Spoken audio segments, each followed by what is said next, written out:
Chapter 9. You mean all this time na inakala kong may sakit ka, hindi totoo ang lahat ng iyon? Pakiramdam ni Renoa ay namanhid na ang buong pagkatao niya. Oh no, this isn't happening. Tila wala sa sariling nilagpasan niya si Lantis na agad na humarang sa kanyang daraanan. I can explain, he said. Yes, please do. Agad na sang-ayon niya. Just tell me something, anything. Dapat ay tumatakbo na siya palayo rito habang isinisigaw ang kalokohang ginawa nito sa kanya. But she stayed and waited for his explanation. Marahil ay gusto rin niyang malaman kung bakit nito nagawa iyon. At siguro ay dahil ayaw rin niyang tuluyang magalit dito. Totoong napasama ako sa hostage taking sa Germany, kaya hindi ako nakarating sa kasal ni Dennis at Sophia. Totoo rin na nagkaroon ako ng temporary amnesia dahil sa isang aksidente doon. Pero saglit lang iyon, 24 hours after my accident, I had all my memories back. Why me? Kahit nagsasalita ay hindi niya magawang salubungin ang mga mata nito. Why would you choose me, of all the people in this world, to be the subject of this? Pagdating ni Nayoji sa Germany upang sunduin ako, sinabi nila sa akin na from the time na nawala ang memorya ko hanggang sa makaalala na uli ako ay laging pangalan mo ang binabanggit ko. It was true that you're the only piece of memory I had. Iyon ang dahilan kaya agad na natuklasan ng mga doktor na temporary lang ang pagkawala ng mga alaala ko. When the boys told me that, naisip kong ang dahilan kung bakit ikaw lang ang naalala ko ay dala marahil ng ilang araw kong pagpaplano kung paano ako hihingi ng paumanhin sa'yo sa inasal ko noong huli tayong magkausap. I wanted to say sorry but I didn't know where to start. So, you started by lying to me? She said sarcastically. I had no other choice. Nakita ko ang galit sa mukha mo na maghiwalay tayo sa Jabiru. Alam kong hindi mo nagugustuhing makita o makausap uli ako kaya tinanggap ko ang ibinigay na suhestyon ni Marquez. Si Zek? Kailangan daw na mapalambot ko uli ang damdamin mo para makalapit ako sa'yo. Hindi maganda ang naging paraan ko and I'm really sorry. Napapikit siya ng mariin. Itinaas niya ang isang kamay niya upang pigilan itong magsalita pa. Sapat na ang kanyang narinig na tumutumbok lang sa isang issue. Pinagtulungan siya ng mga billionaire boys. And for how long do you plan to keep this? Lie from me? Mahinang tanong niya. She still wasn't looking at him. He sighed. Only for a day. Pero nag-enjoy ka sa ginawa mong panluloko kaya pinaabot mo ng hanggang 3 araw? No, that's not... I can't believe this. She started taking deep breaths so as to keep herself from fainting. Pakiramdam kasi niya ay hindi niya makakayanan ang lahat ng iyon. And all those confessions I made, you remember all that? Matagal bago ito marahang tumango. Yes. Oh my God. Tinakpan niya ang mga kamay ang kanyang mukha. Padaanin mo na ako, Lantis. I have to go. We still need to talk. Not now. You need to understand na wala na akong mukhang maihaharap sa'yo pagkatapos ng mga inamin ko sa flower farm. What's there to be ashamed of? You love me and stop it. Kinalma muna niya ang sarili para maharap ng wasto ang problema niyang iyon. Subalit walang nangyari. Hayaan mo na muna akong lumayo, Lantis. Pagkatapos ng mga nalaman ko ngayon, intindihin mo sana ang nararamdaman ko. I bared my feelings for you knowing you would eventually forget it after 30 minutes. Pero ang malamang nagmukha akong tanga at kahiya-hiya sa harap mo, I can't take it. I'm not condemning you for anything. I know, but please let me through. Sobra na ang kahihiyang dinaranas ko ngayon habang nasa harap pa rin kita. Hindi lang sa iyo ako nahihiya, Lantis. Nahihiya rin ako sa sarili ko. Kaya kung maaari lang, bigyan mo naman ako ng pagkakataong ibangon ang pride ko. Hayaan mo akong makaalis. Huwag kang mag-alala, hindi ako galit sa'yo. Just let me through. Nararamdaman niyang nagdadalawang isip ito. Subalit saglit lang iyon dahil ilang segundo lang naman ang lumipas at umalis na rin ito sa harap niya. Nagmamadali siyang lumayo kahit hindi niya alam kung saan siya pupunta upang makakuha ng sasakyan. Hanggang sa isang kotse ang umagapay sa kanya. Kotse iyon ni Yoji at ito ang nagmamaneho. Ihahatid na kita. Alok nito pagkatapos ibaba ang bintana. Nagpatuloy lang siya sa mabilis na paglalakad. I'm not going to hand you back to Lantis, Rinoa. She never wanted anything to do with the billionaire boys anymore. Pero sa kagustuhang makaalis agad ay nagpaunlak na rin siya. Pakidiretso sa bus terminal, sabi niya nang makaupo sa passenger seat. Babalik ka na agad sa flower farm mo? Don't talk to me, just drive. Mataray na sabi niya. What about Lantis? What do you care? I'm just worried about the two of you. Ngayon ka pa nakokonsensya? Look, Rinoa, I know you're mad at us. Pero hindi mo ba naisip kung bakit pumayag sa setup na iyon ang gaya ni Lantis? Na hindi nga kami kinukonsider bilang mga malalapit na kaibigan? Because you're all just a bunch of, oh I hate you, all of you. Dahil ba sa ikalawang pagkakataon ay minahal mo uli si Lantis? What? Napansin namin ang reaksyon mo noong magkasamang dumating sa Jabiru sina Lantis at Karina para sa wedding rehearsal ni na Dennis at Sofia. Nagselos ka, hindi ba? Hindi siya nakasagot. Bati din namin kung sino ang totoong gusto ni Lantis. Wala talaga kaming balak na pakialaman ang mahiwagang relasyon ninyong dalawa. Ngunit nang maaksidente siya at malaman namin ang tungkol sa tanging alaalang na-retain sa isip niya, doon na kami nagkahinala. Na may gusto rin sa aking si Lantis? He did agree with your cousin's plan. Natawa siya ng mapakla. That is the most stupid things to say, Yoji. Bakit naman? Because I'm dark and ugly and I don't suppose Lantis had said that. Kahit noong una ay hindi ko siya gusto. Nirerespeto ko siya sa kadahilan ng marunong din siyang rumespeto sa ibang tao. Having said that, I'm pretty sure na hindi niya sinabi ang mga negatibong salitang iyon lalo na sa'yo. No, sagot niya sa isip. In fact, he said all the wonderful things. Kaya lang sinabi nito iyon noong mga panahong nagsisinungaling ito sa kanya. So it was probably just another part of his lies. Naniniwala akong kaya pumayag si Lantis sa planong isinuhestyon ni Zek ay hindi dahil gusto kanyang lokohin, kundi dahil gusto na rin nilang mapalapit uli sa'yo. Paano mo nasabi yan? Did he tell you? No, but maybe because I've seen this before. The guys might have seen it too. Kaya namin siya tinutulungan. He sighed. Lantis was manifesting the signs we ourselves manifested during the times when we fell in love with our wives. So ang ibig mong sabihin, in love din siya sa akin at gusto niya ako mapangasawa? Kayong dalawa lang ang makakasagot niyan. Lantis is in love with me? Siya na mismo ang tumutol sa sariling konklusyon niya. How could he be in love with her when he was already in love with someone else? Which was stupid, by the way. He might have said things back at the flower farm that caused her heart to beat faster. But it was all just a lie. You don't really hate him. No. Mahinang sang-ayon niya. I don't hate him. Kung ganon, bakit hindi mo siya hinayaang magpaliwanag ng husto kanina? Kung napansin mo, marami pa siyang gustong sabihin sa'yo.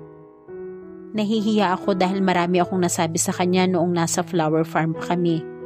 Ngayong alam na niya ang damdamin ko, wala na akong mukhang maihaharap sa kanya. Inamin mo ba sa kanya na mahal mo siya? Tumango siya kapag kuwan ay yumuko. Nahihiya siya. I don't see any reason why you should be ashamed, Rinoa. Hindi lahat ng babae ay nagagawang magtapat sa isang lalaki ng kanyang nararamdaman. There is nothing really wrong with it. I know, Aniya. Maybe I just want some time off after all that happened. May plano ka pa bang makipagkita kay Lantis? Sa ngayon hindi na muna siguro. Sinulyapan niya ito. Sinabi mo kanina na hindi naman talaga kayo kinukonsider na close friends ni Lantis. Pero bakit tinutulungan niyo pa rin siya? He deserves to be happy. 2 beses na siyang nasaktan sa pag-ibig, Rinoa. Una kay Pam. Si Pam? Nagpanggap siyang interesadong manligaw kay Pam sa sulsol na Tracy upang mapaamin akong mahal ko nga ang asawa kong iyon. Sa huli na lang namin nalaman na hindi pala Nila dapat ginawa iyon dahil totoong may espesyal na damdamin si Lantis kay Pam. Pero ni minsan hindi kami nakarinig ng panunumbat mula sa kanya. And the second one was Karina. Tumango ito. No matter how much we wanted not to hurt anyone, may mga bagay pa rin na hindi maaaring baguhin. I love Pam and she loves me. Zek obviously loves Karina as she does him. We can't do anything about it. Bilyonaryo nga kaming maituturing pero wala kaming kakayahang diktahan kung sino ang dapat mahalin nino. Hindi kami Diyos. Kung sa bagay, kahit ang Diyos ay walang kakayahang kontrolin ang puso ng tao. Ngayon niya naiintindihan kung bakit gaano na lang ang reaksyon ni Lantis nang malaman nitong pinsan siya ni Zek. In one way or another, isa kami sa mga naging dahilan ng mga kabiguan niyang iyon. Bumabawi lang kami ngayon kaya kahit mali ay tutulungan namin si Lantis na makuha ka. Saglit din siyang sinulyapan nito. You don't mind, do you? No. Naiintindihan na rin niya ang iba pang miyembro ng BBC. Pero tigilan na niyo na ang pagtulong kay Lantis. Hayaan niyo siyang gumawa ng paraan dahil puro naman palpak ang mga plano niyo. Halakhak lang ang naging tugon nito. Somehow she had a feeling that he and the other billionaire boys won't listen. Nakapangalumbaba si Rinoa sa sofa habang pinagmamasdan ng iba't ibang makukulay na ilaw ng mga gusaling nasa paligid ng kanyang flower shop. Paminsan-minsan ay sinusulyapan niya ang balitang kasalukuyang ipinalalabas sa giant billboard television, di kalayuan sa kanyang shop. Ipinasya niyang bumalik na sa Maynila pagkatapos ng insidenteng iyon sa pagitan nila ni Lantis. And speaking of Lantis, namimiss na talaga niya ito. Minsan ay gusto niya nang mainis dito. Nang sabihan niya si Yoji na hayaan na lang ang binata na dumiskarte sa kanya, wala na siyang narinig pang balita rito. Hindi ba nito kayang maligaw ng mag-isa lang ito? Oy sister, wala ka pa bang balak umuwi? Si Georgie iyon nakakapasok lang sa shop. Gabi na ah. Hindi niya pinansin ito. Nakaupo lang ito sa tabi niya. Ano namang ka-etchingan yan ha? 2 araw nang ganyan ang drama mo sa tuwing susunduin kita rito ah. I'm just tired, Georgie. Eksaheradong suminghap ito. You called me Georgie? Malala na itech. I miss him, Jeronimo. Who? Henry? Pinandilatan niya ito. Joke lang yun, girl. Of course I know you're talking about Lantis. Obvious naman no? Ilang gabi mo lang naman laging binabanggit ang pangalan niya tuwing pupuntahan kita rito. Anong gagawin ko, Jeronimo? Gusto ko na siyang makita uli pero nahihiya naman akong humarap sa kanya. Nasabi na niya rito ang mga nangyari doon sa flower farm at ang mga naganap pagkatapos niyang malaman na nagpapanggap lang pala ito na may sakit. Hay naku sister, ilang beses ko nang sinabi sa'yo na it's either your hiya or your heart. Hinarap niya ito. I should go to him. Ah, finally. Well, ano pang hinihintay mo? Go na girl. Pero paano kung ayaw na niya akong makita? You wouldn't know that for sure if you're just gonna sit here. Would you? Eh paano kung wala siya ngayon dito sa bansa? Jet setter pa naman ang lalaking yon. He's here, now go. Paano mo nalaman? Sinabi niya sa akin. Sinabi niya sa'yo? Biglang hinilan nito ang nakatirintas na buhok niya. Aray ko, Jeronimo. Kaya ka nagmumukha ng masyonda dahil sa dami ng tanong mo, bakla. Imbes na mag-wonder ka rito, bakit kaya hindi ka nalang kumilos at harapin na si Papa Lantis? Pinakawala na siya nito. Hay, maloloko na talaga ang beauty ko sa inyong dalawa. Hinimas-himas pa niya ang nasaktang anit. Subalit habang pinag-iisipan niya ang mga sinabi nito, ay unti-unti na ring lumilinaw ang isip at puso niya. She loved Lantis and hell with shame. Niyakap niya ito. Salamat, Jeronimo. O tama na iyang cry-cry na yan. Marahang tinapik-tapik nito ang kanyang likod. Go, go, go na. Baka wala ka nang maabutan doon. Kumalas siya rito at pinagmasdan ito. Mukhang may itinatago ito sa kanya. Wala akong secret sister, promise. Itinaas pa nito ang kanyang kamay. To the highest level as in. Tumango lang siya at mabilis na humarap sa salaming naroon. She still had her kayumanggi complexion. and her long back hair Lantis always liked about her. And for the first time, she appreciated her true beauty. Maganda pala ako, Jeronimo, sambit niya. Sino bang nagsabing syunga ka? Napangiti lang siya, saka nagmamadaling nagtungo sa pinto. Ngunit hindi niya inaasahan ang taong kadarating lang doon. Henry? Hello, Rinoa.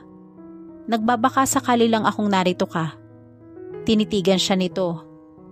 Mabuti at natsyempohan kita. Anong kailangan mo? I want to talk to you. Pasensya na pero hindi kita maaasikaso ngayon dahil may importante akong pupuntahan. She tried passing through but he blocked her way. Napaurong patuloy siya nang ilabas nito mula sa likuran ang isang pumpon ng mga bulaklak. Alam kong may mga nangyaring hindi maganda sa pagitan natin, Rinoa. Pero pwede bang kalimutan mo na ang lahat ng iyon at magsimula tayong muli? Hindi siya naiirita sa mga sinasabi nito dahil wala na talaga siyang pakialam dito.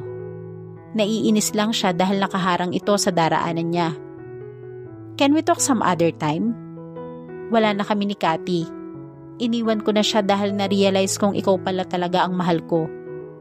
Nakailam na sa kanila si Georgie. You go na sister, ako na ang bahala sa utaw na itech. Tumango siya at hinawi si Henry. Subalit hindi pa man siya nakakakita ng taxi na masasakyan, ay heto na naman si Henry. Rinoa, come on. Matagal na rin naman tayong magkasintahan. Can we just forget what happened and start over? Huwag mong basta itapo na lang ang ilang taong pinagsamahan natin ng dahil lang sa ipinagpalit mo ako sa ibang babae? Pagtatapos niya sa sinasabi nito. At sa kanya ka nag-propose ng kasal at hindi sa akin? Rinoa, you know what? I forgive you, okay? At nakalimutan ko na rin ang lahat ng nangyari. But we can't start all over again dahil hindi na kita mahal. Si Lantis na ang mahal ko. Look, you don't have to pretend anymore just to make me jealous. Alam ko nang hindi mo totoong boyfriend ang lalaking iyon, na napipilitan lang kayong magpanggap para pasakitan ako. Aminadong akong nasaktan ako roon, Rinoa. Noon ko na-realize na ikaw pala talaga ang mahal ko at hindi si Cathy. Umiinit na ang kanyang ulo dahil wala pa ring dumarating na taxi. Ngayon tuloy siya nagsisisi kung bakit hindi pa rin siya gumagamit ng sariling sasakyan. Muntik na niyang masigawan ito kung hindi lang nakuha ng atensyon niya ang billboard television na iyon. And now for some light news. Nakangiting wika ng newscaster.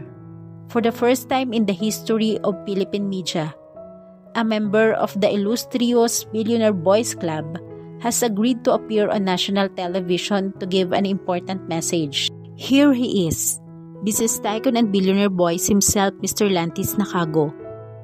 Tuluyan na siyang napatanga roon nang makita sa malaking screen ang gwapong binata. She could almost feel her heart reaching out to him. Lantis. Sambit pa niya sa pangalan nito. Hi, tila nag-aalangan pang wika nito. I'm not used to seeing myself on TV. Pero kailangan kong gawin ito. So, here it goes. Rinoa, I miss you. Terribly. I know I had done a lot of things that hurt you. And I'm sorry. I'm not very good in explaining myself out. But I'll do what can I let you know why I did what I did. Give me a chance, please. Mukha na ng newscaster ang sumunod na nakita niya sa telebisyon. Well, there goes another one of our favorite billionaire boys. He's out to get the woman he loves. And that wraps up our stories for tonight. Have a nice weekend and good luck on finding your own special billionaire boy. Nasaan ka, Lantis? Halos pasigaw na tanong niya habang nakatingala pa rin sa billboard television. Nasaan ka? Rinoa, nakikinig ka ba sa akin? Tuluyan na niyang binaliwala si Henry. Ang nasa isip na lang niya ay makita si Lantis. She wanted to give him the chance he was asking personally. Damn it, where are those taxes when I need them? Iniisip na niyang magkarnap ng sasakyan nang may humintong itim na Ford Expedition sa harap niya. Bumaba ang 4 na lalaking agad niyang nakilalang mga bodyguards ni Dennis Serrano.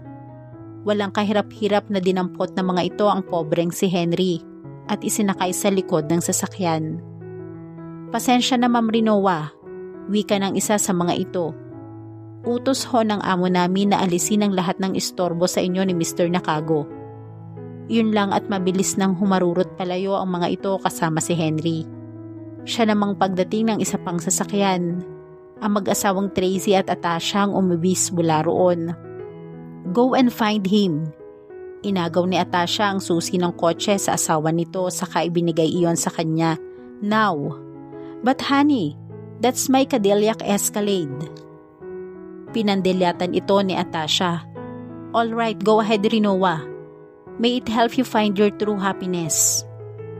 Pero saan ko makikita si Lantis?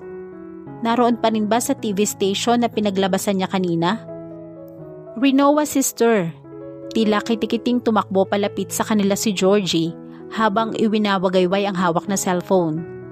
Papa Zek just called me up. Oh hello beautiful hubby with wifey. Bati nito sa mag-asawa. Ang sabi niya, nasa The Marquis Tower daw si loverboy mo. Hindi na siya nag-aksaya pa ng panahon at pinasibad na ang kotse ni Tracy patungo sa lugar na kinaroroonan ni Lantis.